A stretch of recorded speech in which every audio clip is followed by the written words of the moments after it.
อ๋อแม่นเราต้องยอมรับในความแตกต่างซึ่งกันและกันเนาะ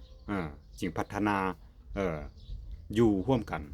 ในโลกนี้อย่างมีสันติเนาะอ่าเราต้องยอมรับความแตกต่างทางด้านวัฒนธรรมความแตกต่างทางด้านการดำรงชีวิตเนาะวิธีการเป็นอยู่เนาะยอมรับเอ่อความแตกต่างทางด้านความ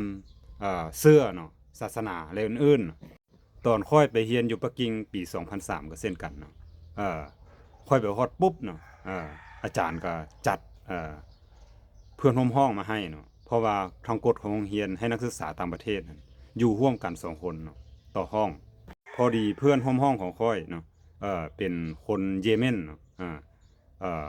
นับถือศาสนามุสลิมเนาะแบบเดียวกับอิหร่านปัจจุบันในเบื้องต้นนี่เราจะเคร่งครัดเนาะ ถ้าว่าค่อยเอาอีหยังยัดเข้าตู้เย็นแล้วกวดเบิ่งถ้าเป็นสิ้นบ่ว่าจะสิ้นหยังเพิ่นจะเอาไปทิ้งในถังขี้เหงื่อเนาะอ่าจะบ่ให้ปะไว้ในตู้เย็นแล้วก็บ่ให้หมู่ผู้หญิงเข้ามาในห้องเนาะแล้วค่อยไปถามอาจารย์เป็นหยังคือจัดค่อยใส่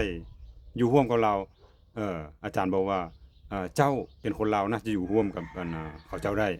อันนี้แหละครับว่าจุดดีคนลาวมันเอื้อเฟื้อเผื่อแผ่อยู่แล้วเนาะเมื่อเวลาผ่านไปเรามีแฟนเป็นคนไทยเนาะเบียร์ก็กินบัดนี้น่ะตู้เย็นก็ให้ค่อยใส่เต็มที่นะคนเฮามันปรับเข้ากัน